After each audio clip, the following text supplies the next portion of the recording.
place under the sun. There's a song on the Sahara wind that lifts you to your feet again. The dances on the clockwork stars that pulses through a beating heart.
Good evening from the Health Education campus of Case Western Reserve University and the Cleveland Clinic. I'm Chris Wallace of Fox News, and I welcome you to the first of the 2020 presidential debates between President Donald J. Trump and former Vice President Joe Biden. This debate is sponsored by the Commission on Presidential Debates. The Commission has designed the format, 6 roughly 15-minute segments, with 2-minute answers from each candidate to the first question, then open discussion for the rest of each segment. Both campaigns have agreed to these rules. For the record, I decided the topics and the questions in each topic. I can assure you, none of the questions has been shared with the Commission or the two candidates. This debate is being conducted under health and safety protocols designed by the Cleveland Clinic, which is serving as the health security advisor to the Commission for all 4 debates.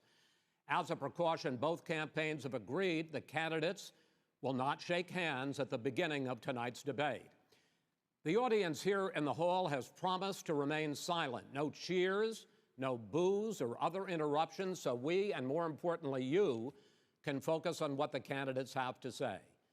No noise except right now, as we welcome the Republican nominee, President Trump, and the Democratic nominee, Vice President Biden.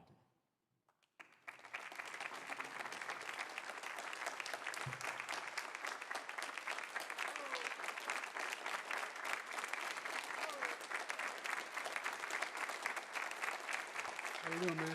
How are you? I'm well.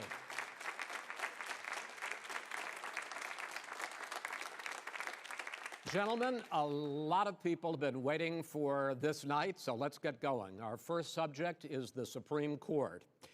President Trump, you nominated Amy Coney Barrett over the weekend to succeed the late Ruth Bader Ginsburg on the court. You say the Constitution is clear about your obligation and the Senate's to consider a nominee to the court. Vice President Biden, you say that this is an effort by the president and Republicans to jam through an appointment and what you call to both of you tonight. Why are you right in the argument you make and your opponent wrong? And where do you think a Justice Barrett would take the court? President Trump, in this first segment, you go first, 2 minutes. Thank you very much, Chris. I will tell you very simply, we won the election. Elections have consequences.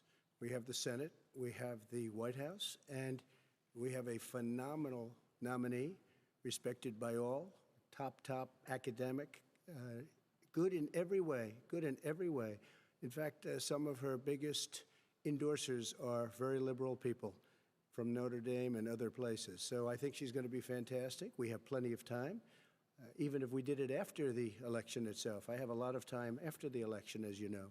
So I think that she will be outstanding. She's going to be as good as anybody that has served on that court. We really feel that.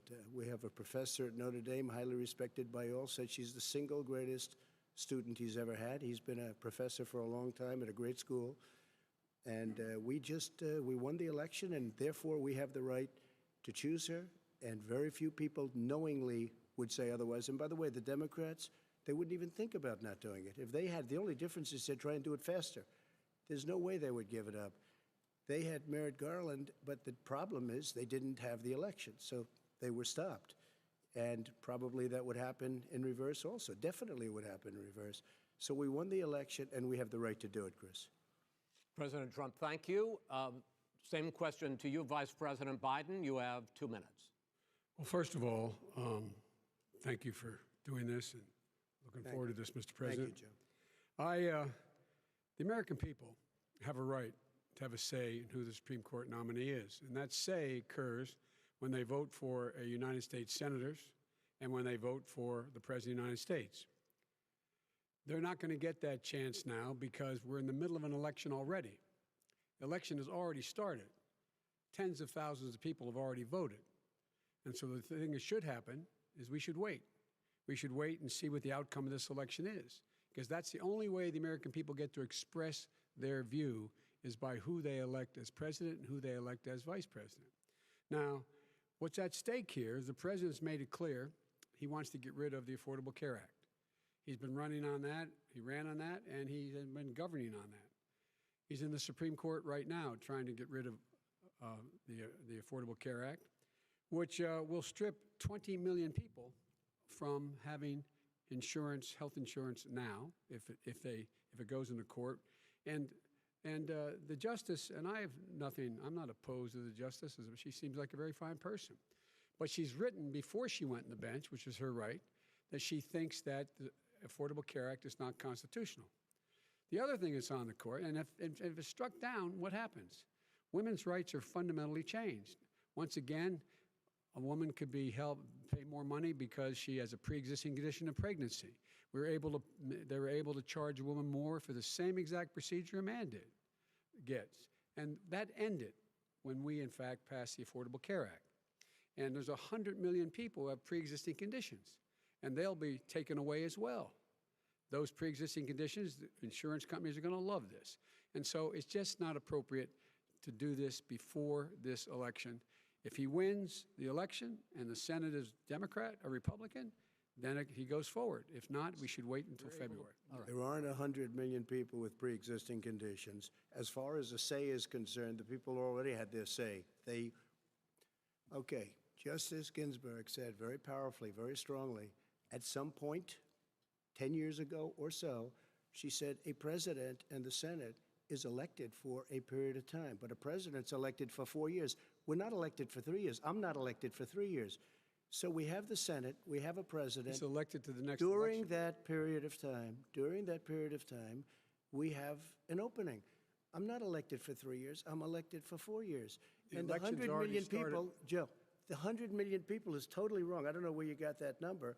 The bigger problem that you have is that you're going to extinguish 180 million people with their private health care that they're very That's happy simply with. not true. Well, you're certainly going to socialist. Go You're ahead. going to socialist medicine. We're now into, gentlemen, we're now into open discussion. Open discussion. Open discussion. Yes, I agree. Go ahead, Vice President. Number White. one, he knows that what I proposed. What I proposed is that we expand Obamacare and we increase it. We do not wipe any, and one of the big debates we had with 23 of my colleagues trying to win the nomination that I won were saying that Biden wanted to allow people to have private insurance still. They can. They do. They will under my proposal. It's not what you've said, But and it's not what that your is- party has said. that is simply Your party a lie. doesn't say it. Your party That is wants to simple. go socialist My medicine party is and me. socialist Right healthcare. now, I am and the they're going to Democratic dominate Party. you, Joe. You know that. I am the Democratic Party right now. The platform of the Not according Democratic to Party Harris. is what I, in fact, approved of. What I approved of. Now, here's the deal. The deal is that it's going to wipe out pre-existing conditions. And by the way, the 200,000 people that have died on his watch, how many of those have survived? Well, there's 7 million people that contracted COVID.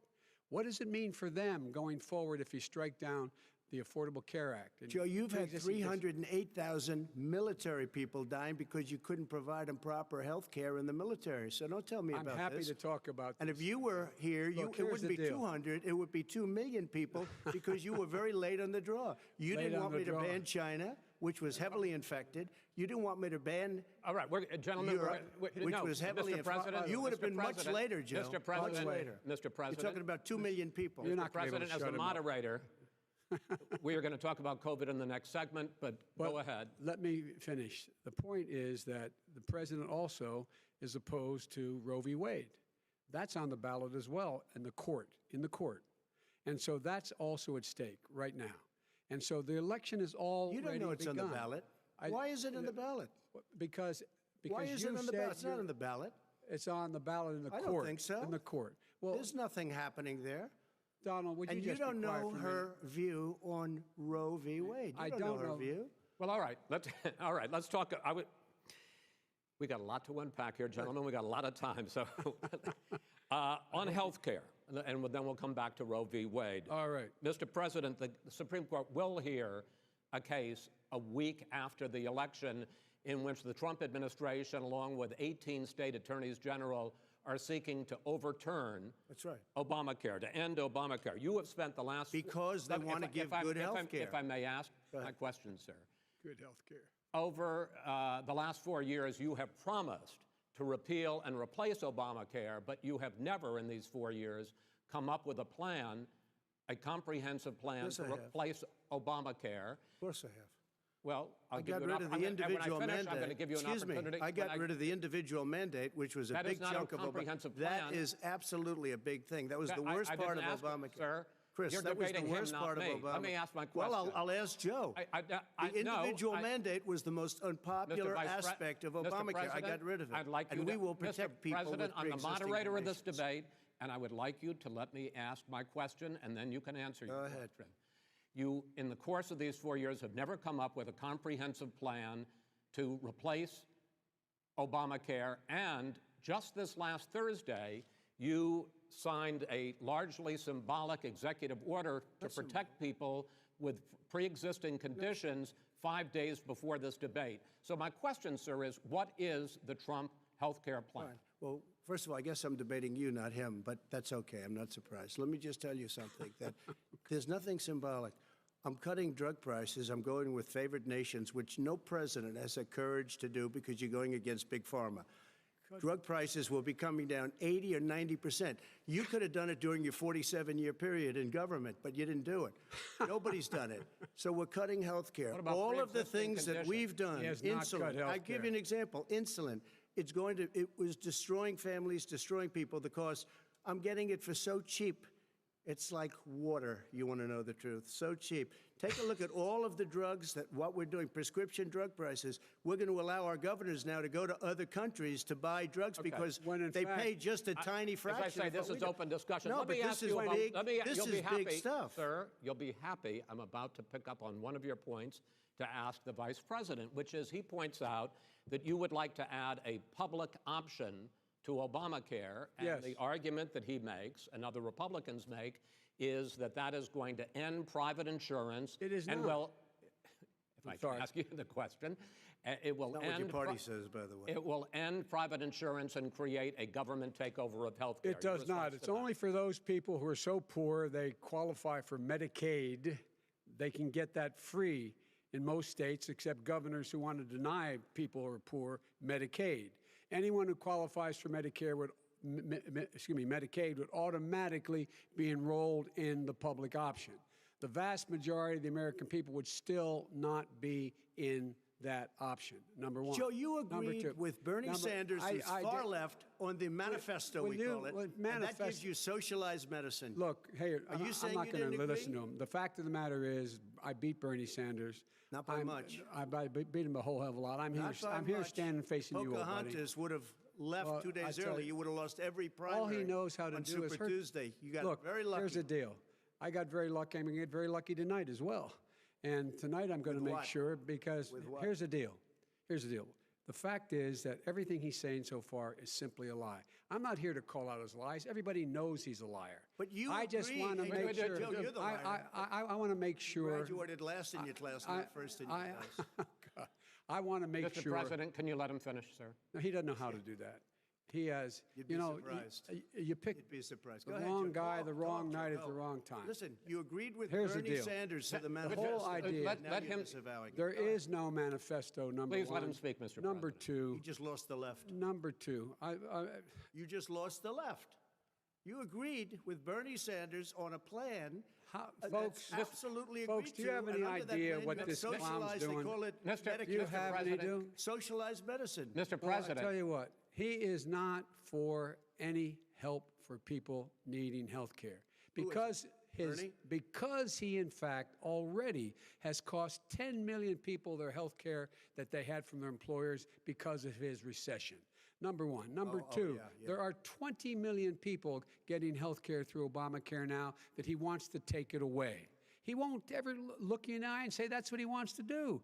Take it away. No, I want to give them better health care at a much lower price because and by the way, he Obamacare doesn't is know no how. good. He doesn't know how I've to do already that. fixed it. He has never I've offered already a plan. fixed it to an extent. He has never Obamacare, done a as you single might thing. know, but probably don't. gentlemen, you realize if you're both speaking at the same time, and it's too expensive. let the president. Go ahead, sir. Obamacare is no good. We made it better, and I had a choice to make very early on. We took away the individual mandate. We guarantee pre-existing conditions, but took away the individual mandate. Listen, this is the way it is. And that destroyed They shouldn't even call it Obamacare. Then I had a choice to make. Do I let my people run it really well or badly? If I run it badly, they'll probably blame him, but they'll blame me. But more importantly, I want to help people, okay? I said, you got to run it so well. That's what he's and I known just had a meeting with them. They said, the problem is no matter how well you run Obamacare, it's a disaster. It's too expensive, premiums are too high, and it doesn't work. So we do want to get rid of it. Chris, we want to get rid of it. I understand it, sir, but I have to give you roughly equal time. Good. Please let the Vice President talk. Good. He has no plan for health care. Of course we do. He sends out wishful thinking. He has executive orders that have no power. He hasn't lowered drug costs for anybody. He's been promising a health care plan since he got elected. He has none, like almost everything else he talks about. He does not have a plan. He doesn't have a plan. And the fact is, this man doesn't know what he's talking about. All right, I have one final question for you, sure. Mr. Vice President. If Senate Republicans, we were talking originally about the Supreme Court here, if Senate Republicans go ahead and confirm Justice Barrett, there has been talk about ending the filibuster or even packing the court, adding to the 9 justices there. You call this a distraction by the president, but in fact it wasn't brought up by the president. It was brought up by some of your Democratic colleagues in the Congress. So my question to you is, you have refused in the past to talk about it. Are you willing to tell the American people tonight whether or not you will support either ending the filibuster or packing the court? Whatever position I take on that, that'll become the issue. The issue is the American people should speak. You should go out and vote. You're in voting now. Vote and let your senators know how strongly you feel. Vote now. Are you gonna pack the Make court? sure you, in fact, let people know He doesn't want you're a to answer the senator. question. I'm not going to answer the question Why because would you answer that because the You wanna question put a is lot of the new question Supreme is Court justice, the radical question, left. Will you shut up, man? Listen, who is on your list, Joe? This Who's is on your so list? Right, gentlemen, I think This we've is ended so this. He's going to pack the unpresidential. court. but We that- have I'm not going to give a list. We have ended this segment. We're going to move on to the second segment. That was really a productive segment, wasn't it? Keep yapping, man. The people understand, Joe. They sure do. 47 years you've done nothing. They understand. All right. The second subject is COVID-19, which is an awfully serious subject, so let's try to be serious about it. We have had more than 7 million cases of coronavirus in the United States, and more than 200,000 people have died. Even after we produce a vaccine, experts say that it could be months or even years before we come back to anything approaching normal. My question for both of you is, based on what you have said and done so far and what you have said you would do starting in 2021, why should the American people trust you more than your opponent to deal with this public health crisis going forward? In this case, the question goes to you first, sir. 2 minutes uninterrupted. Good luck. 200,000 dead. As you said, over 7 million infected in the United States. We, in fact, have 5%, 4% of the world's population, 20% of the deaths. 40,000 people a day are contracting COVID. In addition to that, about between 750 and 1,000 people a day are dying. When he was presented with that number, he said, it is what it is. Well, it is what it is because you are who you are. That's why it is. The president has no plan. He hasn't laid out anything. He knew all the way back in February how serious this crisis was. He knew it was a deadly disease. What did he do? He's on tape as acknowledging he knew it. He said he didn't tell us or give people a warning of it because he didn't want to panic the American people. You don't panic. He panicked. In addition to that, what did he do? He went in and we were insisting that the Chinese, the people we had on the ground in China should be able to go to Wuhan and determine for themselves how dangerous this was. He did not even ask Xi to do that.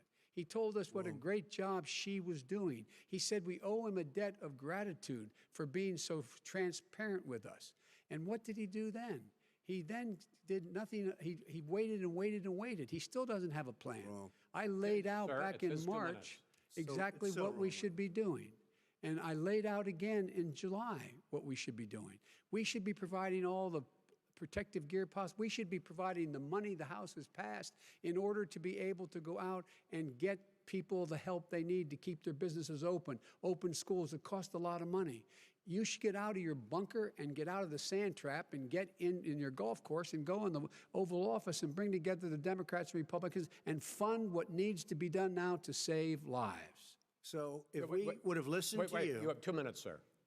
If we would have listened to you, the country would have been left wide open. Millions of people would have died, not 200,000, and one person is too much. It's China's fault. It should have never happened.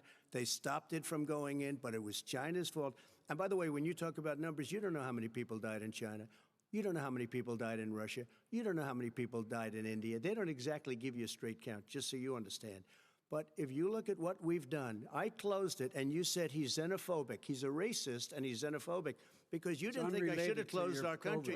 Wait a minute. It says 2 minutes. You didn't think we should have closed our country because you thought it was terrible. You wouldn't have closed it for another 2 months. By my doing it early, in fact, Dr. Fauci said, President Trump saved thousands of lives. Many of your Democrat governors said, President Trump did a phenomenal job. We worked with the governor. Oh, really? Go take a look. The governors said I did a phenomenal job. Most of them said that. In fact, people that would not be necessarily on my side said that. President Trump did a phenomenal job. We did. We got the gowns. We got the masks. We made the ventilators. You wouldn't have made ventilators. And now we're weeks away from a vaccine. We're doing therapeutics already. Fewer people are dying when they get sick. Far fewer people are dying. We've done a great job. The only thing I haven't done a good job, and that's because of the fake news. No matter what you say to them, they give you bad press on it. It's just fake news. They give you good press. They give me bad press because that's the way it is, unfortunately. But let me just tell you something. I don't care. I've gotten used to it. But I'll tell you, Joe, you could never have done the job that we did. You don't have it in your blood. You could have never done that job. I know how to do the job. I know how to get the job Well, you done. didn't do very well in swine flu. H1N1, you were a disaster. Your own chief of staff said you were a disaster. 14,000 people died, not 200,000. There was no very- economic recession. Sir, you made a There was no lethal recession. disease, You made by a the way. point. Let him answer. And there was we didn't shut down the economy. This is his economy he's shut down. The reason it's shut down is because, look, you folks at home, how many of you got up this morning and had an empty chair at the kitchen table because someone died of COVID? How many of you were in a situation where you lost your mom or dad and you couldn't even speak to them? You had a nurse holding a phone up so you could, in fact, say goodbye. You would have lost far more people. Far more people. And, you would have been and by the way, months late. your own, You were his months behind me, his Joe. own CDC director says we could lose as many as another 200,000 people between now and the end of the year. And he held up. He said, if we just wear a mask, we can save half those numbers. Just a mask. And by the way, in terms of the whole notion of a vaccine, we're for a vaccine, but I don't trust him at all, nor do you. I know you don't. What we trust is a scientist. You don't we trust Dr. Johnson Fauci. & Johnson, Pfizer? And Okay, by the way, gentlemen, let me move on to questions about the future because you both have touched on two of the questions I'm going to ask.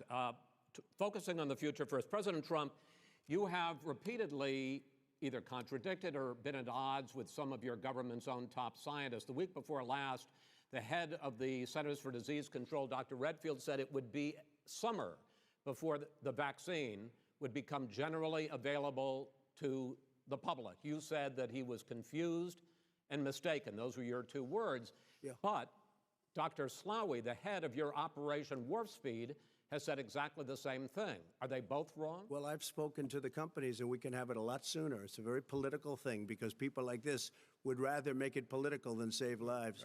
It is a very political thing. I've spoken to Pfizer. I've spoken to all of the people that you have to speak to. We have great Moderna, Johnson & Johnson, and others. They can go faster than that by a lot. Become very political because the left, or I don't know if I call them left, I don't know what I call them. So you're suggesting that the head of your Operation Warp Speed, Dr. Slaoui... I disagree with him. Yeah, no, I disagree with both of them. And he didn't say that. He said it could be there, but it could also be much sooner. I had him in my office 2 days ago. He talked about the summer, sir, before it's generally available, just like He Dr. said it's a Redfield. possibility that we'll have the answer before November 1st. It could also I'm be talking after about when it's that. generally available, not when it Well, will we're be. going to deliver it right away. We have the military all set up. Logistically, they're all set up. We have our military that delivers soldiers, and they can do 200,000 a day. They're going to be this delivering is the the same vaccine. man It's who all told set you up. by Easter this would be gone away. by the warm weather, it'd be gone. Miraculous, like a miracle. And by the way, maybe you could inject some bleach in your arm, and that would take care of it. This is the same man. That was said sarcastically, and you know that. That was said sarcastically. And so here's the deal. This man is talking about a vaccine. Every serious company is talking about maybe having a vaccine done by the end of the year. But the distribution of that vaccine will not occur until sometime beginning or the middle of next year to get it out, if we get the vaccine. And pray God we will. Pray God we will. Mr. Vice President, I want to pick up, though. You'll have the vaccine sooner I want to pick up on this question, though. You say the public can trust the scientists, but they can't trust President Trump. In fact, you said that again tonight. Your running mate, Senator Harris, goes further, saying the public health experts, quote, will be muzzled, will be suppressed. Given the fact that polls already show that people are concerned about the vaccine and are reluctant to take it, are you and your running mate, Senator Harris, contributing to that fear? No more than the question you just asked him. You pointed out. He puts pressure and disagrees with his own scientists. But you're saying Everybody you can't, knows. or Senator Harris is saying you can't trust the scientists. No, you can trust the scientists. She didn't say that. You can't trust She said the public health experts, quote, will be muzzled, will be suppressed. Well, that's what he's going to try to do, but there's millions of scientists, there's thousands of scientists out there, like here at this great hospital, that don't work for him. Their job doesn't depend on him. That's not, they're the people, and by the way— I spoke to the scientists that are in charge. By the way— they will have the vaccine very soon.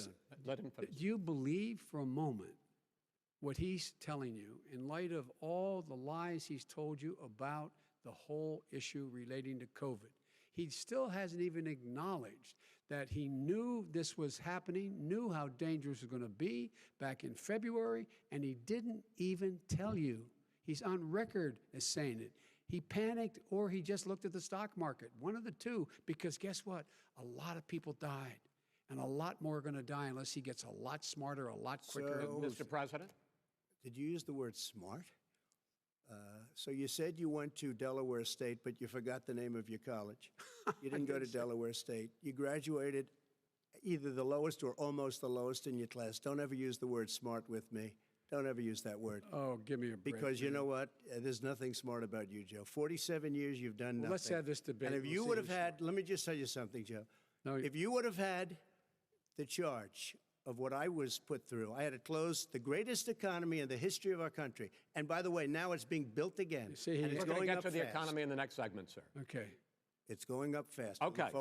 When it comes to how the virus has been handled so far, the two of you have taken very different approaches, and this is going to affect how the virus is handled going forward by whichever of you ends up becoming the next president. I want to quickly go through several of those. Reopenings.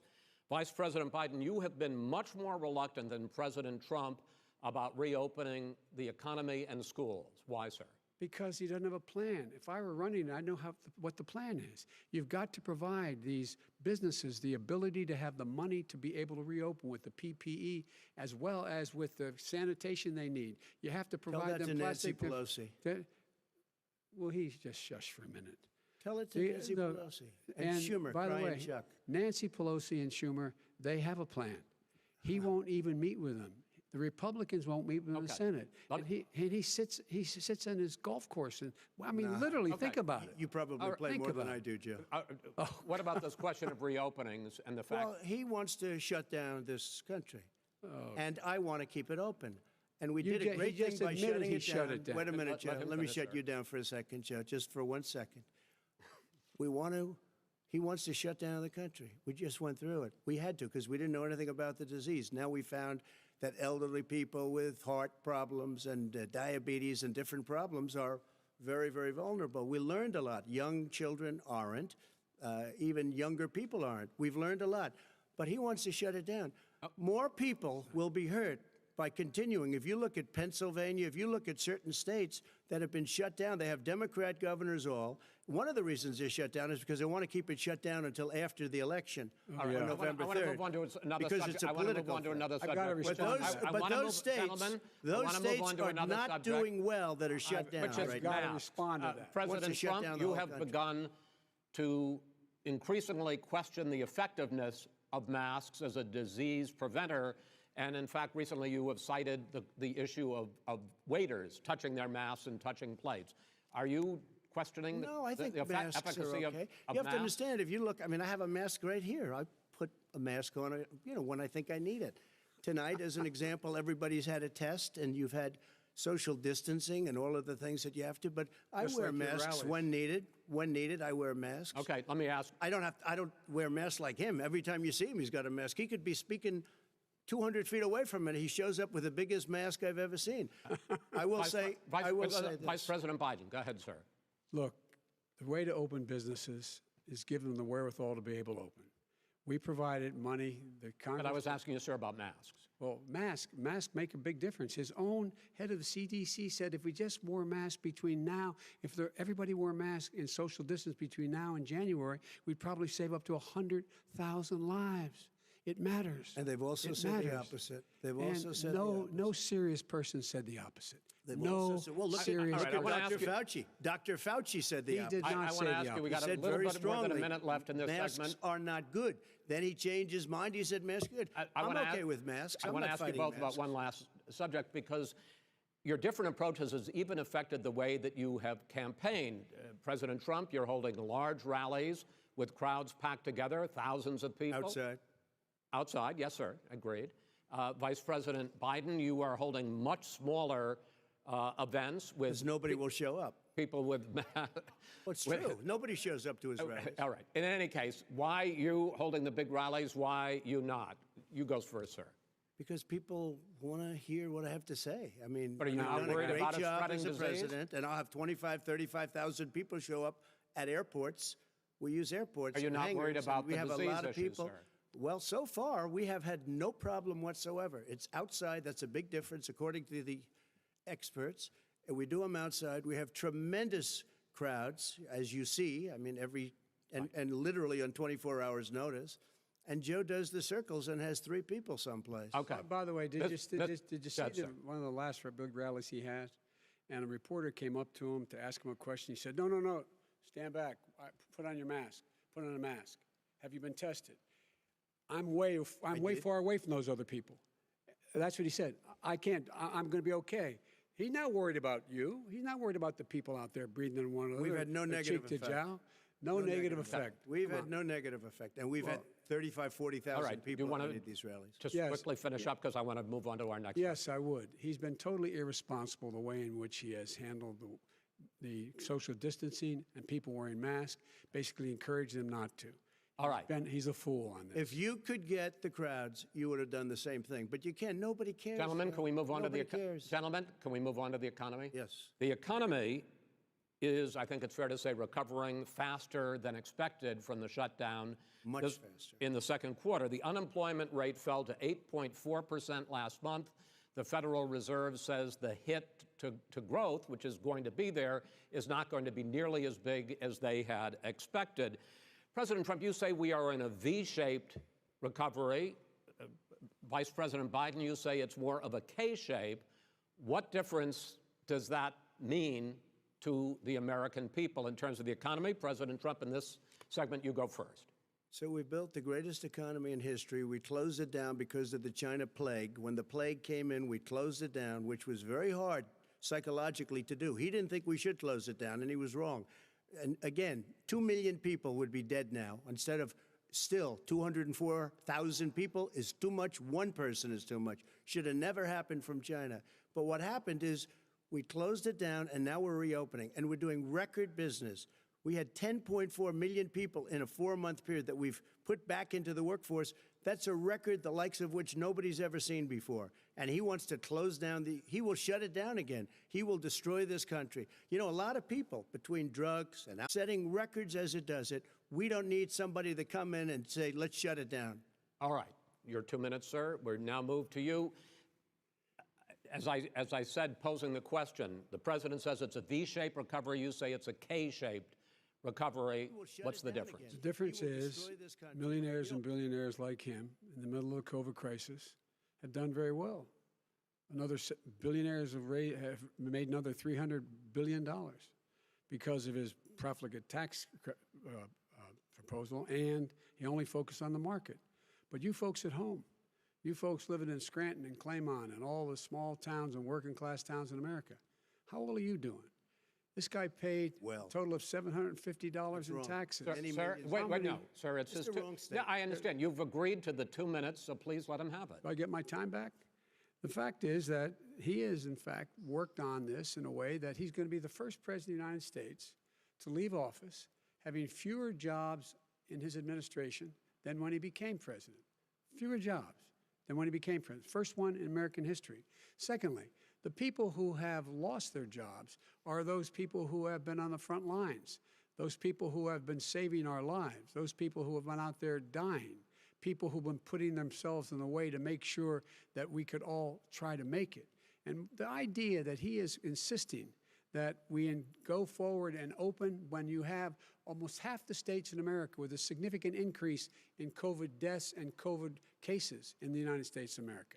And he wants to open it up more. Why does he want to open it up? Why doesn't he take care of the American? You can't fix the economy until you fix the COVID crisis. And he has no intention of doing anything about making it better for you all at home in terms of your health and your safety. Schools, why aren't schools open? Because it costs a lot of money to open them safely. You know, they were going to give, his administration was going to give the teachers and school students masks. And then they decided, no, couldn't do that because it's not a national emergency. Not a national emergency. They've done nothing to help small businesses. Nothing. They're closing. 1 in 6 is now gone. He ought to get on the job and take care of the needs of the American people so we can open safely. All right. Your time is up, sir. We are going to get to... I have to respond to that. Well, you both had 2 minutes, sir. Excuse me, he made a statement. So did you. People want their schools, people want their schools open. They don't want to be shut down. They don't want their state shut down. They want their restaurants. I look at New York. It's so sad what's happening in New York. It's almost like a ghost town, and I'm not sure it can ever recover what they've done in New York. People want their places open. They want to get back to their lives. They'll be careful, but they want their schools open. Okay. I'm the one that brought back football. By the way, I brought back Big Ten football. It was me, and I'm very happy to do it. And all right, the people of Ohio are very proud of me. And you know how I found out? When he took gentlemen, a phony we're going to ad. get to your economic plans going forward in a moment. But first, Mr. President, as you well know, there's a new report that in 2016, the year you were elected president, and 2017, your first year as president, that you paid $750 a year in federal income tax each of those years. I know that you pay a lot of other taxes, but I'm asking you the specific question. Is it true that you paid $750 in federal income taxes each of those 2 years? I paid millions of dollars in taxes, millions of dollars of income tax. And let me just tell you, there was a story in one of the papers. I paid $38 million 1 year. I paid $27 million Show us your tax 1 year. returns. I went... you'll see it as soon as it's finished. You'll see it. You know, if you want to go to the Board of Elections. There's a 118-page or so report that says everything I have, every bank I have, I'm totally under-leveraged because the assets are extremely good, and we have a very, I built a great company. I'm asking you a specific question, which is... But let me tell you... I understand all of that. I understand all of that. But no, Mr. President. Go ahead. I'm asking you a question. Will you tell us how much you paid in federal income taxes in 2016 and 2017? Millions of dollars. You paid millions of dollars? Millions of dollars, So yes. not 750? Millions of dollars, and you'll get to see it. You'll get to see it. But let me just tell you, Chris, let me just tell you something, that it was the tax laws. I don't want to pay tax. Before I came here, I was a private developer. I was a private business people. Like every other private person, unless they're stupid, they go through the laws, and that's what it is. He passed a tax bill that gave us all these privileges for depreciation and for tax credits. We build a building and we get tax credits, like the hotel on Pennsylvania Avenue. You get a massive, which, by the way, was given to me by the Obama administration, if you can believe that. Now, the man got fired right after that happened. But Vice President Biden, you want to respond? Yeah, I do want to respond. Look, the tax code that made him, put him in a position that he pays less tax than a school teacher on the money a school teacher makes, is because of him he says he's smart because he can take advantage of the tax code. And he does take advantage of the tax code. That's why I'm going to eliminate the Trump tax cuts. And I'm going to eliminate those tax cuts. and make sure that we invest in the people who, in fact, need the help. People out there need help. But why didn't you do it over the last 25 years? Because you weren't president. Because you weren't president screwing things up. You were a senator. And You're by the way, worst you were a president vice- America has ever had. Hey, Come Joe, on. let me just tell you, Joe. I've done more in 47 months. I've done more than you've done in 47 years, Joe. We've done things that you never even thought of doing, including Gentlemen, fixing the broken military that you gave me, including taking care of your vets. Mr. President, we're talking about the economy. I'd like to ask you about your plans going forward because, Mr. Vice President, your economic plan, if you were to be elected president, focuses a lot on big government, big taxes, big spending. I want to focus first on the taxes. You propose more than $4 trillion over a decade in new taxes on individuals making more than $400,000 a year and on corporations. President Trump says that that kind of an increase in taxes is going to hurt the economy as it's just coming out of a recession. Well, just take a look at what the analysis done by Wall Street firms. Points out that my economic plan would create 7 million more jobs than his in 4 years, number one. And number two, it would create an additional $1 trillion in economic growth because it would be about buying American. That we're going to make this federal government spend $600 billion a year on everything from ships to steel to buildings and the like. And under my proposal, we're going to make sure that every penny of that has to be made by a company But respectfully, in America. Sir, I'm talking about taxes, not spending. By the way, I'm going to eliminate a significant number of the tax. I'm going to make the corporate tax 28%. It shouldn't be 21%. You have 91 companies, in the Fortune 500 who don't pay a single penny in tax, making billions of dollars. Why didn't you do it before when you were vice president with Obama? Because you, in fact, passed that. That was right. your tax proposal. I got it done. And you know what happened? Yeah, you got it done. Our economy boomed And like it's never boomed. The economy is Mr. busted. President, Let me finish. Mr. President, let me pick up on that. You would continue your free market approach, lower taxes, more deregulation, correct? Not lower taxes for the American people. But let me. Excuse me. But in Obama's, you talk about the economy booming. It turns out that in Obama's final 3 years as president, more jobs were created, 1.5 million more jobs than in the first 3 years of your presidency. They had the slowest recovery since economic recovery since 1929. It was the slowest recovery. Also, they took over something that was down here. All you had to do is turn on the lights and you pick up a lot. But they had the slowest economic recovery since 1929. Let me tell you about the stock market. When the stock market goes up, that means jobs. It also means 401ks. If you got in, if you ever became president with your ideas, you want to terminate my taxes, I'll tell you what, you'll lose half of the companies that have poured in here will leave, and plenty of companies that are already here, they'll leave for other places. They will leave, and you will have a depression, the likes of which you've never seen. Look, we inherited the worst recession short of a depression in American history. I was asked to bring it back. We were able to have an economic recovery that created the jobs you're talking about. We handed him a booming economy. He blew it. It wasn't booming. Blew it. He blew it. It wasn't booming. It was the weakest recovery since 1929. Is it fair to say he blew it when fact, when there was record low unemployment before COVID? Yeah, but because what he did, even before COVID, manufacturing went in the hole. Manufacturing went in the hole. Excuse me, Chris. Wait. Number two. Chris. Number three. They said it would take. No, you're on number two. No. Chris.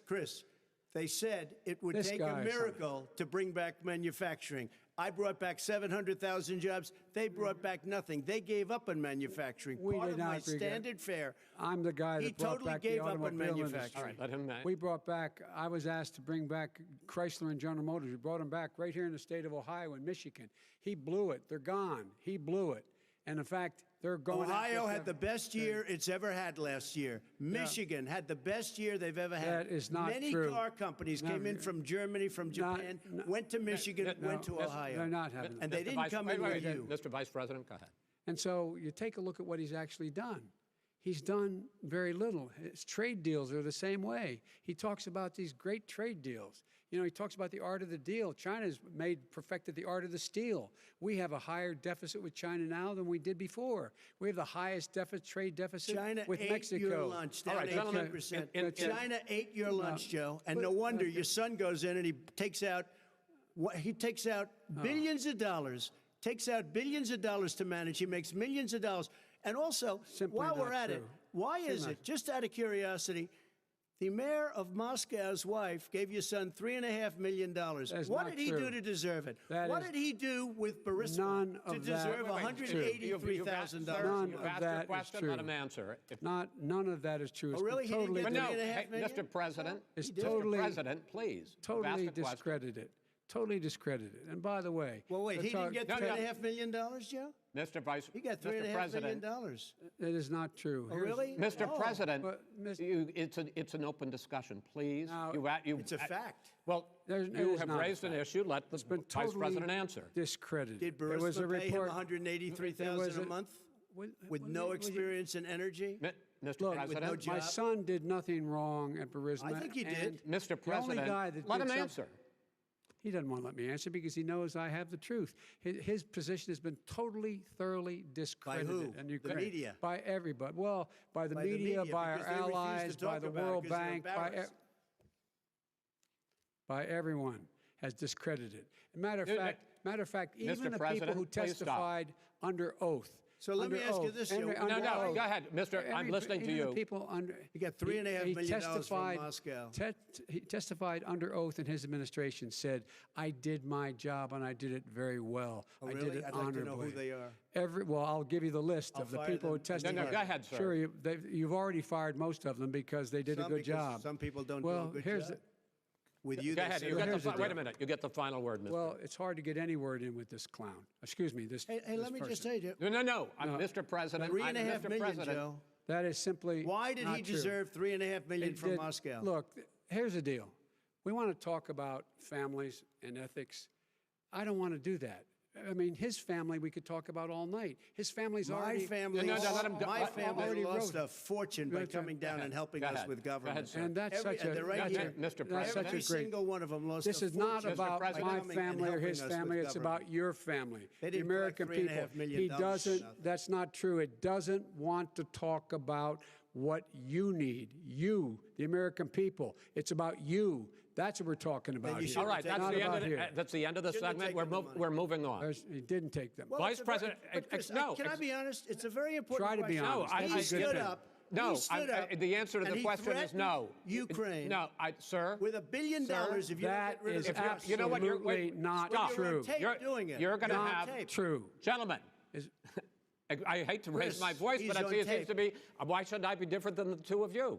So here's the Got a deal. good point. We have 6 segments. We have ended that segment. We're going to go to the next segment. In that segment, you each are going to have 2 uninterrupted moments. In those 2 uninterrupted minutes, Mr. President, you can say anything you want. I'm going to ask a question about race, but if you want to answer about something else, go ahead.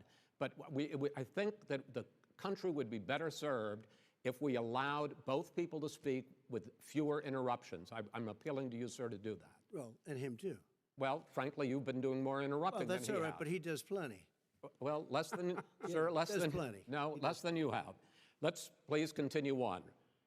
The issue of race. Vice President Biden, you say that President Trump's response to the violence in Charlottesville 3 years ago, when he talked about very fine people on both sides, was what directly led you to launch this run for president. Oh, yeah, sure.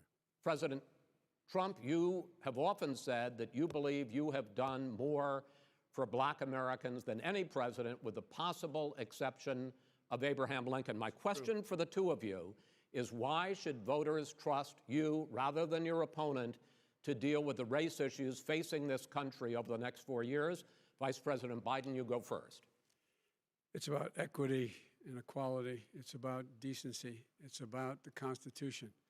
And we have never walked away from trying to require equity for everyone, equality for the whole of America. But we've never accomplished it. But we've never walked away from it like he has done. It is true. The reason I got in the race is when those people, close your eyes, remember what those people look like coming out of the fields carrying torches, their veins bulging, just spewing anti-Semitic bile, and accompanied by the Ku Klux Klan. A young woman got killed. And they asked the president what he thought. He said there were very fine people on both sides. No president has ever said anything like that. It is whose now, 2 minutes, sir. Second point I'd make to you is that when Floyd was killed, when Mr. Floyd was killed, there was a peaceful protest in front of the White House. What did he do? He came out of his bunker, had the military use tear gas on him so he could walk across to a church and hold up a Bible. And then what happened after that? The bishop of that very church said that it was a disgrace. The general who was with him said all he ever wants to do is divide people, not unite people at all.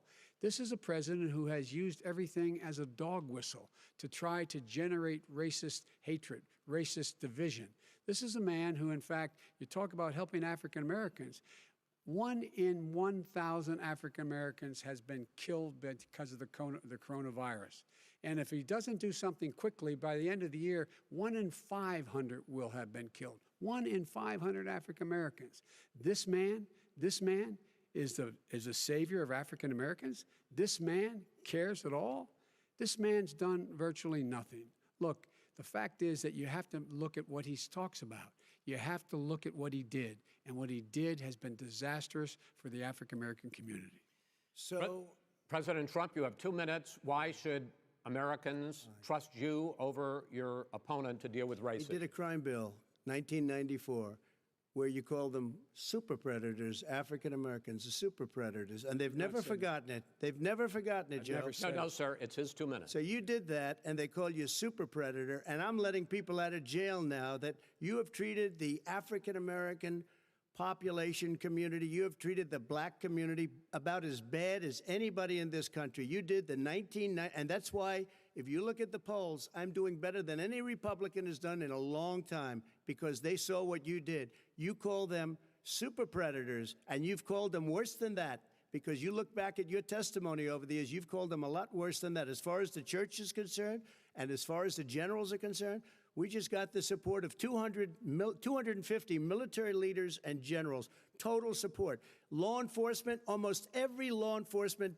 group in the United States. I have Florida, I have Texas, I have Ohio, I have Portland. The sheriff just came out today and he said, I support President Trump. I don't think you have any law enforcement. You can't even say the word law enforcement, because if you say those words, you're going to lose all of your radical left supporters. And why aren't you saying those words, Joe? Why don't you say the words law enforcement? Because you know what? If they called us in Portland, we would put out that fire in a half an hour, but they won't do it because they're run by radical left Democrats. If you look at Chicago, if you look at any place you want to look, Seattle, they heard we were coming in the following day and they put up their hands and we got back Seattle. Minneapolis, we got it back, Joe, because we believe in law and order, but you don't. The top 10 cities and just about the top 40 cities are run by Democrats and in many cases radical left. And they've got you wrapped around their finger, Joe, to a point where you don't want to say anything about law and order. And I'll tell you what, the people of this country want and demand law and order, and you're afraid to even say it. All right. I want to return to the question of race. Vice President Biden, after the grand jury in the Breonna Taylor case decided not to charge any of the police with homicide, you said it raises the question, quote, whether justice could be equally applied in America. Do you believe that there is a separate but unequal system of justice for blacks in this country? Yes, there is. There's systemic injustice in this country, in education and work and in law enforcement and the way in which it's enforced. But look, the vast majority of police officers are good, decent, honorable men and women. They risk their lives every day to take care of us. But there are some bad apples. And when they occur, when they find them, they have to be sorted out. They have to be held accountable. They have to be held accountable. And what I'm going to do as President of the United States is call together an entire group of people at the White House, well, everything from the civil rights groups to the police officers, to the police chiefs, and we're going to work this out. We're going to work this out. So we change the way in which we have more transparency in when these things happen. These cops aren't happy to see what happened to George Floyd. These cops aren't happy to see what happened to Breonna Taylor. Most don't like it. But we have to have a system where people are held accountable. And by the way, violence in response is never appropriate. Never appropriate. Peaceful protest is. Violence is never appropriate. All right. What is peaceful protest? When they run through the middle of the town and burn down your stores and kill people all over the place, and you say peaceful protest? President Trump, No, it's I'm not not, asking. but you say it is. President Trump, I'd say like to continue with the Yes, issue go of ahead, race. I please. promise we're going to get to the issue of law and order in a moment. This month, your administration directed federal agencies to end racial sensitivity training that addresses white privilege or critical race theory. Why did you decide to do that, to end racial sensitivity training? And do you believe that there is systemic racism in this country, sir? I ended it because it's racist. I ended it because a lot of people were complaining that they were asked to do things that were absolutely insane, that it was a radical revolution that was taking place in our military, in our schools, all over the place, and you know it, and so does everybody what else. Is radical, and he would know. What is it was radical totally about racist. racial sensitivity training, sir? If you were a certain person, you had no status in life. It was sort of a reversal. And if you look at the people, we were paying people hundreds of thousands of dollars to teach very bad ideas and, frankly, very sick ideas. And really, they were teaching people to hate our country. And I'm not going to do that. I'm not going to allow that to happen. We have to go back to the core values of this country. They were teaching people that our country is a horrible place, it's a racist place, and they were teaching people to hate our country. And I'm not going to allow that to happen. Vice President Biden? Nobody's doing that. He's the racist. You just don't know. Here's the deal. I know a lot more about You this don't than he know. does. Let him finish. The fact is that there is racial insensitivity. People have to be made aware of what other people feel like, what insults them, what is demeaning to them. It's important to people know. They don't want to. Many people don't want to hurt other people's feelings, but it makes a big difference. It makes a gigantic difference in the way a child is able to grow up and have a sense of self-esteem.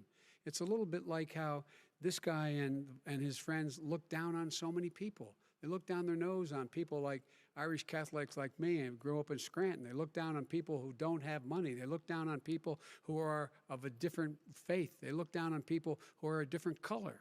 In fact, we're all Americans. The only way we're going to bring this country together is bring everybody together. There's nothing we cannot do if we do it together. We can take this on and we can defeat racism in America.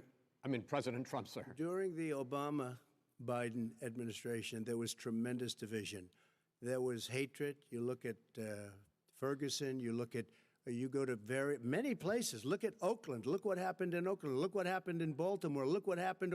Frankly, it was more violent than what I'm even seeing now. Oh, my but Lord. the reason is that the Democrats that run these cities don't want to talk like you about law and order. Violent and you crime, still haven't mentioned. violent Are you in crime. favor of law and order? I'm in favor of law. You follow it. Are you in favor of law and order? Go yes, ahead, I'm say in it. favor. You Everybody's asked a in favor question, of let him finish. Law and order. He loses Law left. and Let order. him, let him answer. Law and order with justice, where people get treated fairly.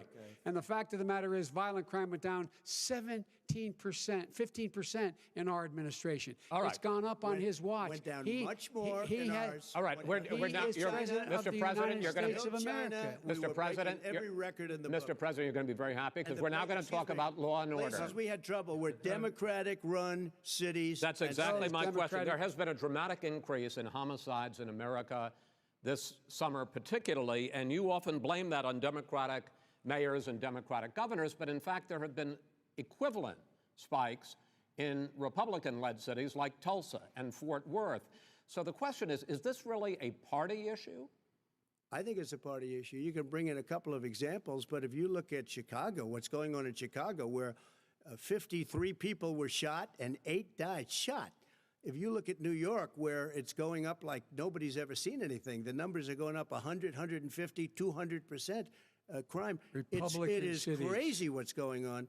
And he doesn't want to say law and order because he can't, because he'll lose his radical left supporters. And once he does that, it's over with. But if he ever got to run this country and they ran it the way he would want to run it, we would have, We would our run it suburbs the would be way- gone. By the way, Suburbs. our suburbs would be gone, and you would see problems like you've He never wouldn't seen. know before. a suburb unless he took a wrong turn. Oh, I know suburbs. He would So not. much I was better. raised. Go ahead. I was, Wait a minute. I was So much raised in the suburbs. This is not 1950. All these dog whistles and racism don't work anymore. Suburbs are by and large integrated. There's many people today driving their kids to soccer practice and/or to black and white and Hispanic in the same car as there have been any time in the past. What really is a threat to the suburbs and their safety is his failure to deal with COVID. They're dying in the suburbs. His failure to deal with the environment. They're being flooded. They're being burned out because his refusal to do anything. That's why the suburbs are in trouble. I do want to talk about this issue of law and order, though. And in the joint recommendation that came from the Biden-Bernie Sanders task force, you talked about, quote, reimagining policing. First of all, what does reimagining policing mean, and do you support? It means Let me, if I might finish the question. What does reimagining policing mean, and do you support the Black Lives Matter call for community control of policing? look, what I support is the police having the opportunity to deal with the problems they face. And I'm totally opposed to defunding the police offices. As a matter of fact, local police, the only one defunding it, his budget calls for a $400 million cut in local law enforcement assistance. They need more assistance. They need, when they show up for a 9/11 call, to have someone with them as a psychologist or psychiatrist to keep them from having to use force and be able to talk people down. We have to have community policing like we had before, where the officers get to know the people in the communities. That's when crime went down. It didn't go up, it went down. And so we have to be engaged. That's not what in they're prevent- talking about, That's- Chris. That's well, not what that- they're that's He's talking exactly- about defunding the police. That is not true. He doesn't have any law Would you- support. look, He has no law enforcement That's not support. true. Almost That's nothing. look, Oh, really? Who do you have? Name one group that supports you. Name one group that came out and supported you. Go Look, ahead. look. Think. We have time. we don't have time to do No, anything. think except about listen. it. Look, Name one folks, law folks, enforcement group that came out and I supported think, gentlemen, you, I think Joe. I'm going to take back the There aren't. moderator's I don't role, think there are any. and I want to get to another subject, which is the issue of protests in many cities that have turned violent. In Portland, Oregon, especially, we had more than 100 straight days of protests, which I think you would agree. You talk about peaceful protests. Many of those turned into riots. Mr. Vice President, you say that people who commit crimes should be held accountable. The question I have, though, is, as the Democratic nominee, and earlier tonight you said that you are the Democratic Party right now, have you ever called the Democratic mayor of Portland or the Democratic governor of Oregon and said, hey, you got to stop this, bring in the National Guard, do whatever it takes, but you stop the days and months of violence in Portland? I don't hold public office now. I am a former vice president. I've made it clear. I've made it clear in my public statements that the violence should be prosecuted. It should be prosecuted, and anyone who commits it But should you've be never prosecuted. called for the people, He's never the said leader. Excuse me, sir.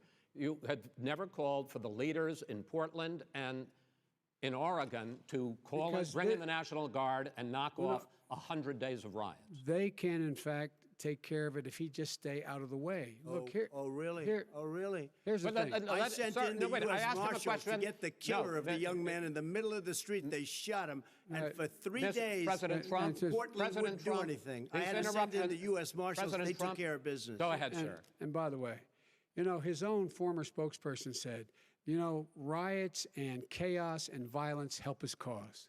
That's what this is all about. I don't know who said that. I do. Who? I think Kellyanne Conway. I don't think she said that. She said that. I don't- And so here's the All thing. right. But here's the point. Go The ahead, point sir. is that that's what he is, keeps trying to rile everything up. He doesn't want to calm things down. Instead of going in and talking to people and saying, let's get everybody together, figure out how to deal with this.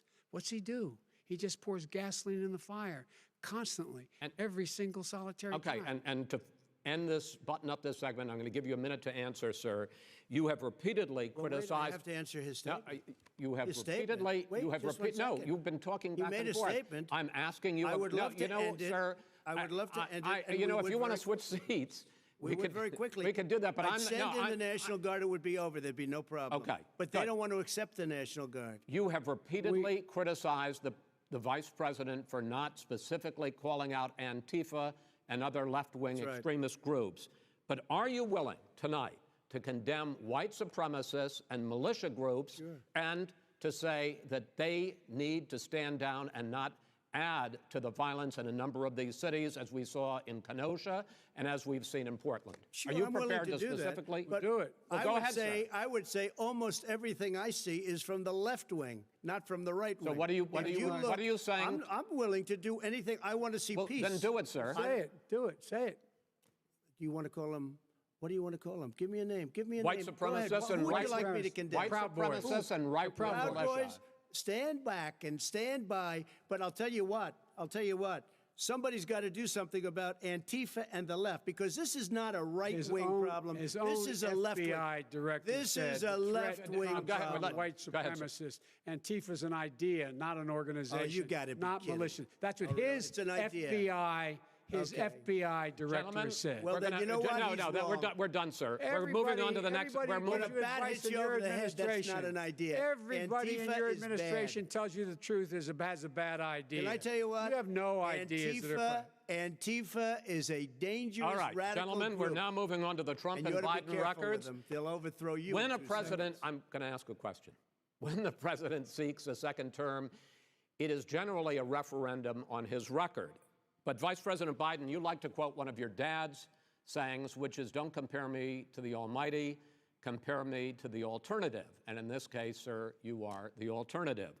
Looking at both of your records, I'm going to ask each of you, why should voters elect you president over your opponent? In this segment, President Trump, you go first, 2 minutes. Because there has never been an administration or president who has done more than I've done in a period of 3.5 years. And that's despite the impeachment hoax.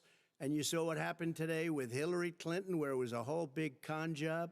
But despite going through all of these things, where I had to fight both flanks and behind me and above, there has never been an administration that's done what I've done. The greatest, before COVID came in, the greatest economy in history, lowest unemployment numbers. Everything was good. Everything was going. And by the way, there was unity going to happen. People were calling me for the first time in years. They were calling and they were saying, it's time maybe. And then what happened? We got hit, but now we're building it back up again. A rebuilding of the military, including Space Force and all of the other things. A fixing of the VA, which was a mess under him. 308,000 people died because they didn't have proper health care. It was a mess.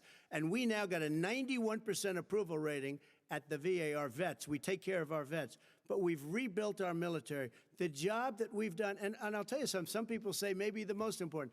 By the end of the first term, I'll have approximately 300 federal judges and Court of Appeals judges, 300, and hopefully 3 great Supreme Court justices. That is a record, the likes of which very few people, and you know one of the reasons I'll have so many judges? Because President Obama and him left me 128 judges to fill. When you leave office, you don't leave any judges. That's like, you just don't do that.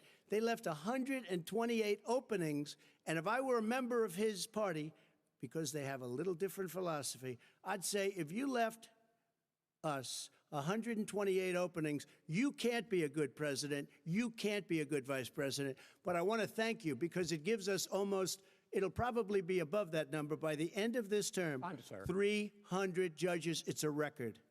Looking at both your records, why should voters elect you president as opposed to President Trump? You have 2 minutes uninterrupted. Under this president, we become weaker, sicker, poorer, more divided, and more violent. When I was vice president, we inherited a recession. I was asked to fix it. I did. We left him a booming economy, and he caused the recession. With regard to being weaker, the fact is that I've gone head-to-head with Putin and made it clear to him we're not going to take any of his stuff. He's Putin's puppy. He still refuses to even say anything to Putin about the bounty on the heads of American soldiers. Your son got $3.5 million. And by the way, my son... Wait a minute. Mr. President, your campaign agreed to both sides would get 2-minute answers uninterrupted. Well, your side agreed to it, and why don't you observe what your campaign agreed to as a ground rule, okay, sir? He never keeps his word. Can you add No, back no, He's I'm a not person asking. that's That not was a telling the rhetorical truth, that's question. all. Can you Go add ahead, back sir. 30 seconds? Yeah, Because- yes, okay. you may have. All right. Go ahead. So, thirdly, we're poor. The billionaires have gotten much more wealthy by a tune of over $300 to $400 billion more just since COVID. You in the home, you got less. You're in more trouble than you were before. In terms of being more violent, when we were in office, there were 15% less violence in America than there is today. He's President of the United States. It's on his watch. And with regard to more divided, the nation can't stay divided. We can't be this way. And speaking of my son, the way you talk about the military, the way you talk about them being losers and being and just being suckers. My son was in Iraq. He spent a year there. He got the Bronze Star. He got the Conspicuous Service Medal. He was not a loser. He was a patriot, and the people left behind there were heroes. Really? And I resent. Are you talking like about hell. Hunter? Are you talking about Hunter? I'm talking about my son, Beau Biden. You're talking about. I don't know Beau. I know Hunter. Yeah, Hunter you know got Beau. thrown. Hunter got thrown out of the military. He was thrown out, dishonorably discharged. That's not true. He For wasn't dishonorably cocaine discharged. use. And he didn't have a job until you became vice president. And once you None of became that vice is president, true. he made a fortune in Ukraine, in China, in Moscow, That is simply and various not other places. true. He My made son, a fortune. my son, And he didn't have a job. my son, like a lot of people we know at home, had a drug problem. He's overtaken it. He's fixed it. He's worked on it, and I'm proud of him. But why I'm was he proud of given my tens son. of millions All of right. dollars? But he wasn't given All right. tens of millions of He was dollars. given That tens is of totally, millions of that's been dollars. totally President Trump, discredited. we've already been through. Totally discredited. We've already been through this. I think the American people would rather hear about more substantial So do I. subjects. Well, you know, as the moderator, sir, I'm going to make a I know, but when judgment call somebody here. gets $3.5 million Okay, from right. the Let's mayor talk about- of Moscow, let's That talk is about- not I think true. it's a terrible That thing. report is totally Why did he get discredited. it? I Mitt think, Romney on that committee said it wasn't worth taxpayers' money, that report. It was written for political reasons. you know, I'd like to talk about climate change. So would I. Okay. The forest fires in the West are raging now. They have burned millions of acres. They have displaced hundreds of thousands of people. When state officials there blame the fires on climate change, Mr. President, you said, I don't think the science knows. Over your 4 years, you have pulled the U.S. out of the Paris Climate Accord. You have rolled back a number of Obama environmental records. What do you believe about the science of climate change, and what will you do in the next 4 years to confront it? I want crystal clean water and air. I want beautiful, clean air. We have now the lowest carbon. If you look at our numbers right now, we are doing phenomenally. But I haven't destroyed our businesses. Our businesses aren't put out of commission. If you look at the Paris Accord, it was a disaster from our standpoint. And people are actually very happy about what's going on because our businesses are doing well. As far as the fires are concerned, you need forest management in addition to everything else.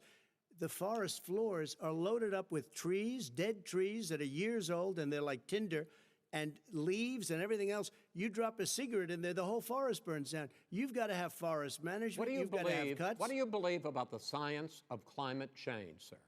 I believe that we have to do everything we can to have immaculate air, immaculate water, and do whatever else we can that's good. You know, we're planting 1 billion trees, the Billion Tree Project, and it's very Do you exciting believe for a lot of people. that human pollution, greenhouse gas emissions contributes to the global warming of I this think planet? a lot of things do, but I think to an extent, yes. I think to an extent, yes. But I also think we have to do better management of our forests.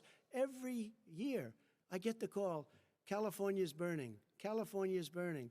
If that was cleaned, if you had forest management, good forest management, you wouldn't be getting those calls. You know, in Europe, they have forest cities. They're called forest cities. They maintain their forests. They manage their forests. I was with the head of a major country. It's a forest city. He said, sir, we have trees that are far more, they ignite much easier than California. There shouldn't be that problem. I spoke with the governor about it. I'm getting along very well with the governor. But I said, you know, at some point, you can't every year have hundreds of thousands of acres of land just burned to the ground. But, sir, That's burning down because of a lack of management. But, sir, if you believe in the science of climate change, why have you rolled back the Obama Clean Power Plan, which limited carbon emissions in power plants? Why have you relaxed? Because it was driving energy prices through the sky. Why have you relaxed fuel economy standards that are going to create more pollution from cars Well, and not trucks? really, because what's happening is the car is much less expensive and it's a much safer car, and you're talking about a tiny difference. And then what would happen, because of the cost of the car, you would have at least double and triple the number of cars purchased. We have the old slugs out there that are 10, 12 years old. If you did that, the car would be safer. It would be much cheaper by $3,500. In the case of California, they've simply ignored No, but you would take a lot of cars rollback. off the market because people would be able to afford a car. Now, and by the way, we're going to see how that turns out. But a lot of people agree with me, many people. The car has gotten so expensive because they have computers all over the place for an extra little bit of gasoline. And, and I'm okay with electric cars, too. I think I'm all for electric cars. I've given big incentives for electric cars. But what they've done in California is just crazy. Vice President Biden, I'd like you to respond to the president's climate change record, but I also want to ask you about a concern. You proposed $2 trillion in green jobs. You talk about new limits, not abolishing, but new limits on fracking, ending the use of fossil fuels to generate electricity by 2035, and zero net emission of greenhouse gases by 2050. The president says a lot of these things would tank the economy and cost millions of jobs. He's absolutely wrong, number one. Number two, if in fact, during our administration, the Recovery Act, I was in charge, able to bring down the cost of renewable energy to cheaper than or as cheap as coal and gas and oil. Nobody's going to build another coal-fired plant in America. No one's going to build another oil-fired plant in America. They're going to move to renewable energy, number one.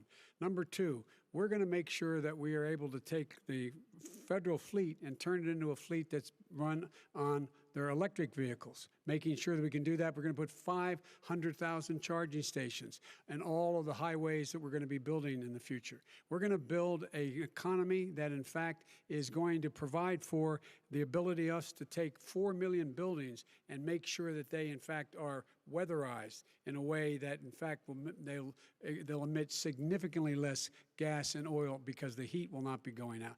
There's so many things that we can do now to create thousands and thousands of jobs. We can get to net zero in terms of energy production by 2035.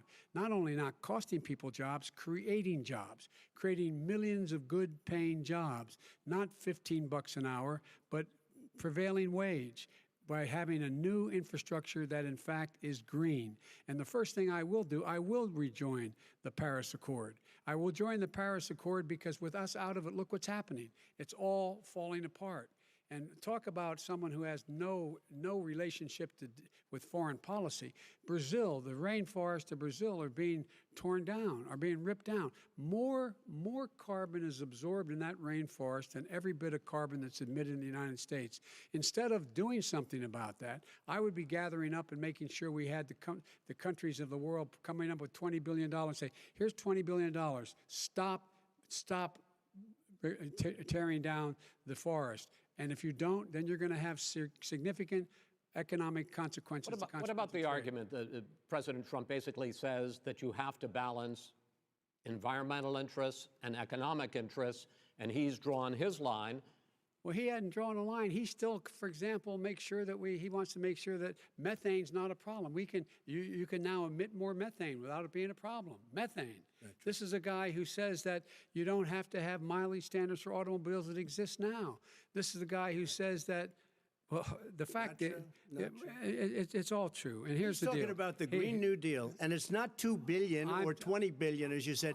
It's $100 trillion. I'm talking about where they want to rip down buildings and rebuild the building. No, it's the dumbest, most ridiculous. Where airplanes are out of business, where two-car systems are out, where they want to take out the cows too. That's not true either, right?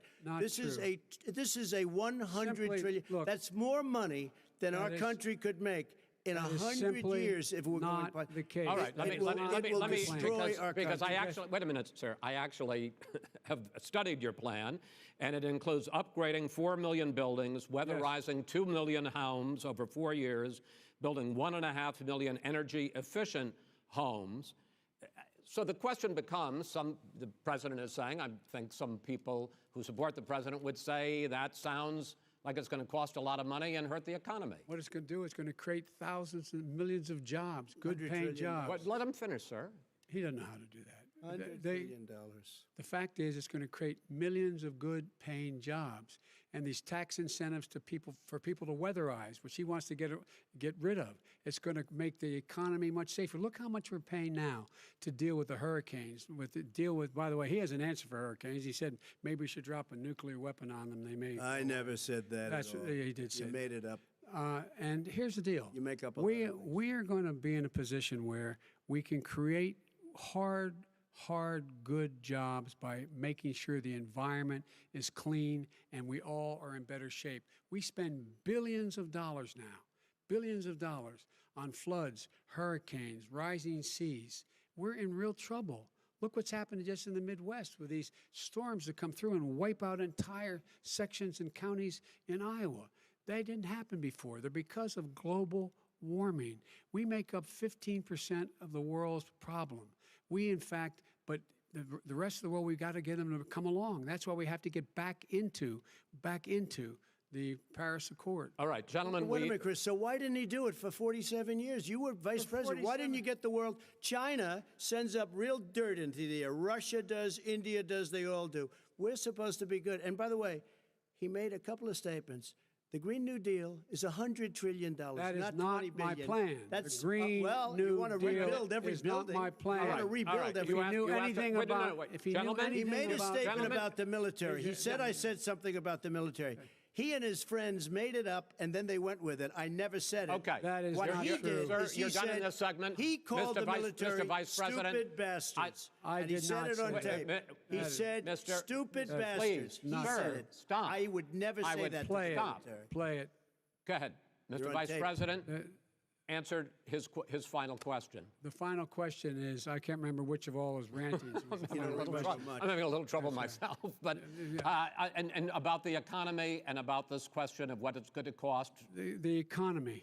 I mean, the Green New Deal and the idea of what your the environmental Green New changes Deal, will do. The Green New Deal will pay for itself as we move forward. We're not going to build plants that, in fact, are great polluting plants. So do you We're going to support build the Green New Deal? Pardon me? Do you support No, I don't support the Green New Deal. You don't? Oh, well, that's a You big let- statement. I That support means you the just Biden- lost the radical left. I support you the don't. Biden plan that I put forward. Okay. The Biden plan, which is different than what he calls the radical Green New Deal. All right, gentlemen, final segment, election integrity. As we meet tonight, millions of Americans are receiving mail-in ballots or going to vote early. How confident should we be that this will be a fair election, and what are you prepared to do over the next 5+ weeks, because it'll not only be to Election Day, but also counting some ballots, mail-in ballots after Election Day. What are you prepared to do to reassure the American people that the next president will be the legitimate winner of this election? In this final segment, Mr. Vice President, you go first. Prepared to let people vote. They should go to iwillvote.com, decide how they're going to vote, when they're going to vote, and what means by which they're going to vote.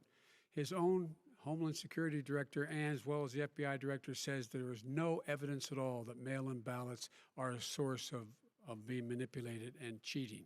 They said that.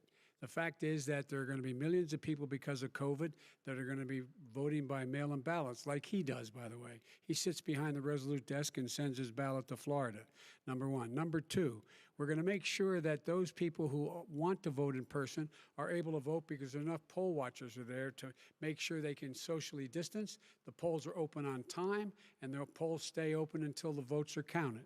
And this is all about trying to dissuade people from voting because he's trying to scare people into thinking that it's not going to be legitimate. Show up and vote. You will determine the outcome of this election. Vote, vote, vote.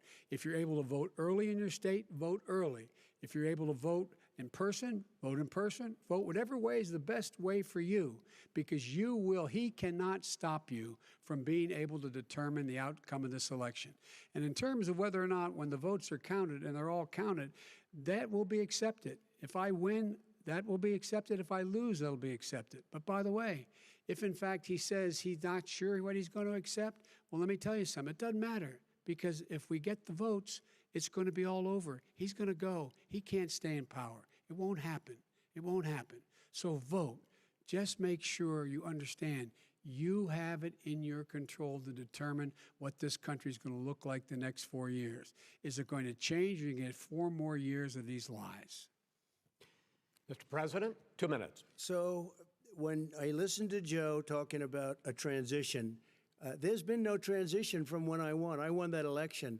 And if you look at crooked Hillary Clinton, if you look at all of the different people, there was no transition, because they came after me trying to do a coup. They came after me spying on my campaign. They started from the day I won, and even before I won, from the day I came down the escalator with our First Lady. They were a disaster. They were a disgrace to our country. And we've caught them. We've caught them all. We've got it all on tape. We've caught them all. And by the way, you gave the idea for the Logan Act against General Flynn. You better take a look at that, because we caught you in a sense. And President Obama was sitting in the office. He knew about it too. So don't tell me about a free transition. As far as the ballots are concerned, it's a disaster.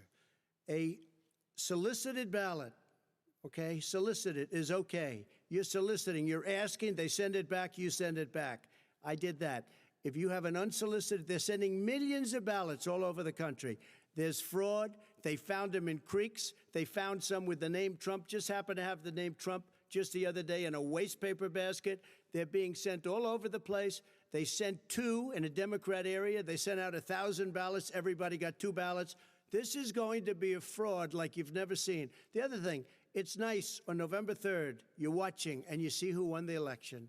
And I think we're going to do well, because people are really happy with the job we've done. But you know what? We won't know. We might not know for months, because these ballots are going to be all over. Take a look at what happened in Manhattan. Take a look at what happened in New Jersey. Take a look at what happened in Virginia and other places. They're not losing 2%, 1%, which, by the way, is too much. An election could be won or lost with that. They're losing 30 and 40%. It's a fraud, and it's a shame. And can you imagine where they say, you have to have your ballot in by November 10th. November 10th. That means that's 7 days after the election, in theory, should have been announced. Okay. We have major states with that. Sir, all run by Democrats. 2 minutes is 2 minutes. All run by Democrats. It's President Trump, it's a rigged election. You're going to be able to continue. You have been charging for months that mail-in balloting is going to be a disaster. You say it's rigged, that it's going to lead to fraud. But in 2018, in the last midterm election, 31 million people voted mail-in voting. That was a quarter, more than a quarter, of all the voters that year cast their ballots by mail. Now that millions of mail-in ballots have gone out, what are you going to do about it? And are you counting on the Supreme Court, including a Justice Barrett, to settle any dispute? Yeah, I think I'm counting on them to look at the ballots, definitely. I hope we don't need them in terms of the election itself. But for the ballots, I think so, because what's happening is incredible. I read today, where at least 1% of the ballots for 2016 were invalidated. They take them, we don't like them, we don't like them. But what they are you throw going to do them out about it? left There and are right. millions of ballots going out What right you now. do What is are you gonna go do? and vote. You do a solicited ballot, and that's okay, I know or your you go and complaint. vote. I'm asking you about the fact that millions of people You go and vote. You go and vote, but like what I'm they saying is, what are you like they gonna do used about to the in fact the that old. millions of people? You either do, Chris, a solicited ballot where you're sending it in, they're sending it back, and you're sending. They have mailmen with lots of it. Did you see what's going on? Take a look at West Virginia. Mailmen selling the ballots. They're being sold. They're being dumped in rivers. This is a horrible thing for our country. There is no. This is not. There is no. This is not going to end well. There is Okay. no This evidence is of that. not going Vice to President end well. Biden- 5 states fact, have had go ahead, mail-in sir. ballots for the last decade or more. 5, including 2 Republican states. And you don't have to solicit the ballot. It's sent to you. It's sent to your home. What they're saying is that it has to be a postmark by the time, by Election Day. If it doesn't get in till the 7th, 8th, 9th, it still should be counted. He's just afraid of counting the votes because he knows You're the wrong. outcome. You're wrong. No, I want to continue with you on this, love Vice counting the President votes. Biden. Chris, he's so wrong when he makes a statement like that. Excuse me, Vice President Biden, the biggest problem, in fact, over the years with mail-in voting has not been fraud historically. It has been that sizable numbers, sometimes hundreds of thousands of ballots are thrown out because they have not been properly filled out, or there is some other irregularity, or they missed the deadline. So the question I have is, are you concerned that the Supreme Court, with a Justice Barrett, will settle any dispute? I'm concerned that any court would settle this because here's the deal. When you get a ballot and you fill it out, you're supposed to have an affidavit. If you didn't know, you have someone say that this is me. You should be able to, if in fact you can verify that's you before the ballot is thrown out, that's sufficient to be able to count the ballot because someone made a mistake and not dotting the correct I. Who they voted for, testify, say who they voted for, say it's you, that is totally legitimate. All right. Excuse me, Chris, when you have 80 million ballots, gentlemen, I have a final Senate question. and swamping the system, you know it can't be done. You know it can't, and already there's been so fraud. Mail service delivers wait a minute, gentlemen. The final question is: in 8 states, we can keep talking. In 8 states, election workers are prohibited currently by law. 8 states from even beginning to process ballots, even take them out of the envelopes and flatten them until Election Day. That means that it's likely, because there's going to be a huge increase in mail-in balloting, that we are not going to know on election night who the winner is, that it could be days, it could be weeks. Could be months. Until we find out who the new president is. So first for you, sir, finally for the Vice President, I hope neither of you will interrupt the other. Will you urge your supporters to stay calm during this extended period, not to engage in any civil unrest, and will you pledge tonight that you will not declare victory until the election has been independently certified? President Trump, you go first. I'm urging my supporters to go into the polls and watch very carefully, because that's what has to happen. I am urging them to do it. As you know, today there was a big problem. In Philadelphia, they went in to watch. They're called poll watchers, a very safe, very nice thing. They were thrown out. They weren't allowed to watch. You know why? Because bad things happen in Philadelphia, bad things. And I am urging my people. I hope it's going to be a fair election. If it's a fair election, I am 100% on board. But if I see tens of thousands of ballots being manipulated, I can't go along with that. And I'll tell you what, does that from mean, a common sense, does that mean you're going to tell your people to take to the street? It means you have a fraudulent election. You're sending out 80 million ballots. They're not equipped to. These people aren't equipped to handle it, number one. Number two, they cheat. They cheat. Hey, they found ballots in a waste paper basket 3 days ago, and they all had the name military ballots. They were military. They all had the name Trump on them. Vice President you think Biden, that's good? Vice President Biden, final question for you. Will you urge your supporters to stay calm while the vote is counted, and will you pledge not to declare victory until the election is independently certified? Yes, and here's the deal. We count the ballots, as you pointed out. Some of these ballots in some states can't even be opened until Election Day. And if there's thousands of ballots, it's going to take time to do it. And by the way, our military, they've been voting by ballots since the end of the Civil War, in effect. And that's what's going to happen. Why was it not? Why is it for them somehow not fraudulent? It's the same process. It's honest. No one has established at all that there is fraud related to mail-in ballots, that somehow it's a fraudulent process. It's already been established. Take a look at Carolyn Maloney's race.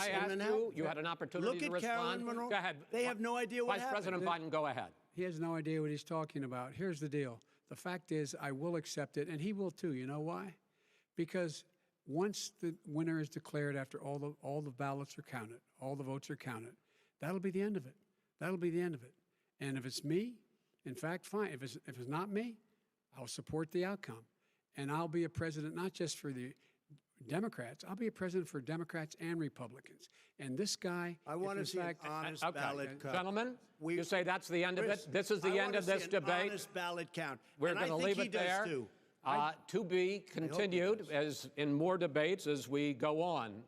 President Trump, Vice President Biden, it's been an interesting hour and a half. I want to thank you both for participating in the first of 3 debates that you have agreed to engage in. We want to thank Case Western Reserve University and the Cleveland Clinic for hosting this event. The next debate, sponsored by the Commission on Presidential Debates, will be 1 week from tomorrow, October 7th, at the University of Utah in Salt Lake City. The 2 vice presidential nominees, Vice President Mike Pence and Senator Kamala Harris, will debate at 9 p.m. Eastern that night. We hope you watch. Until then, thank you and good night.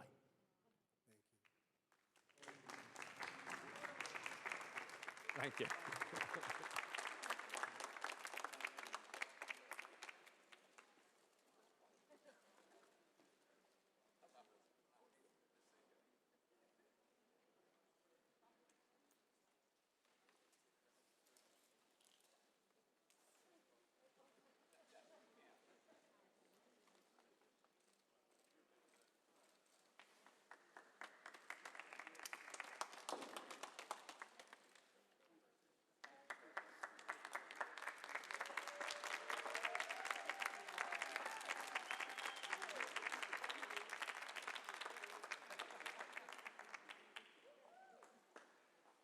Trump, the greatest president of all time. We love you, Trump.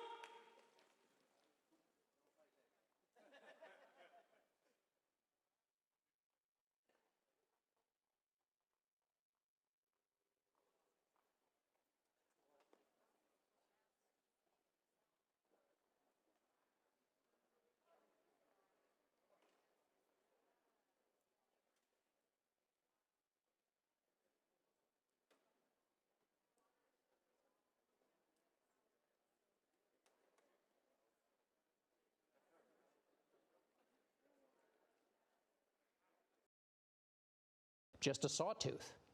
We are going to have a poll tonight about who won. We are going to fact check tonight. We are going to have more analysis. We're going to talk to Kamala Harris. So there's still a president ever to tell him to shut up or to shush. Normally that would be considered crossing a line. But here tonight, that was part of a concerted strategy by Joe Biden to try and show that he could keep his cool, actually. It's part of an effort by Joe Biden to show that he can be the adult in the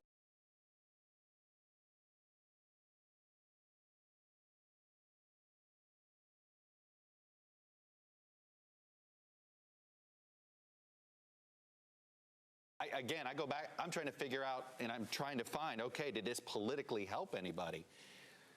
I will say this, Joe Biden's campaign has been trying to make the case, essentially, that President Trump is a fraud, a bully, and has no plans. That was one thing that seemed to get through, I think, at times, and certainly President Trump played the role of the bully quite well. The Trump campaign has been trying to paint Joe Biden as out of it and captive of the left. I think his folks are going to think that the president scored some points here or there. But I'm looking at it, I think a lot of people are going to look at this and feel perhaps a tad empathetic for anybody that had to participate in this. That's true. The FBI crime statistics show that the violent crime rate, so the rate per capita, did go down 16% under President Barack Obama. Now, Biden also said that murder rates have gone up, and in fact, he said everything has gone up in terms of violent crime under President Trump. That we do not yet know. In fact, the FBI statistics show that the rate of violent crime dipped in 2017 and 2018 under President Trump. We do not yet have statistics, Judy, for 2019. There is some data that shows, especially in cities, some murder rates have gone up and violent crime has gone up in the last year, but the FBI has not compiled those statistics yet. So it's really extrapolating what some people see in general, and it's not yet known. Just quickly to you and Yamiche, in terms of COVID, the president's handling of COVID, we heard a lot of criticism from Joe Biden about the number of Americans who've died. Yamiche, is the president saying anything? What did you hear tonight contrasted with what the president has said on COVID? The president really was saying what he's always said on COVID, which is that he did the best that he could do. He talked about the fact that he banned travel from China. What he did, of course, was not ban complete travel from China. There were Americans that were coming in from China, Europeans that were coming in from China at one point. So the president was saying that he really is trying to make sure also that this vaccine is going to be out in the hands of Americans as soon as possible. Health officials say his timeline seems to be quicker than they can imagine. Butted him about his son Bo in service and not calling him a patsy for serving. I thought those were his best moments. There are moments he did. Who wouldn't get rattled when you're having somebody just scream at you all night? And the fact that Chris Wallace basically said it, like, hold on here, and there are rules here. And so I think the president hurt himself by only having a fifth gear. There was no second gear, there was no third gear, and I think given that, I think the vice president practiced a pretty good rope-a-dope strategy. David Muir, we're going to have to do it on GMA tomorrow. You're going to have to do it on World News Tonight tomorrow night.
find the right words. And there's no way this is real life.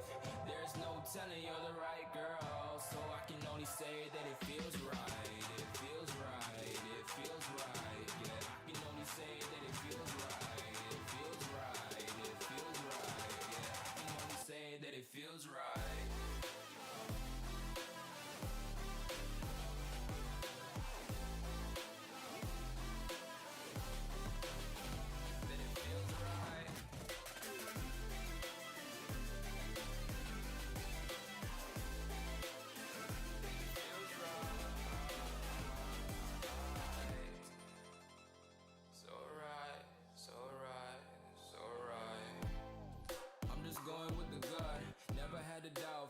This is just a must. Put me in perspective, I'm the deepest in the cut. Everybody tuning in, but this is just for us now. We know I ain't ballin' yet. Hoes wanna holler, oh no, I don't call them back. Girl, let me see you hold it down, we gon' have a blast. Cause I just wanna know what you gonna do with all of that. Ain't gotta say a word, I know what's up. You can have it all, watch me rip it off. I'll admit it, you got me feeling hella love. Even when it's going down, know that we gon' live it up. Young shot call.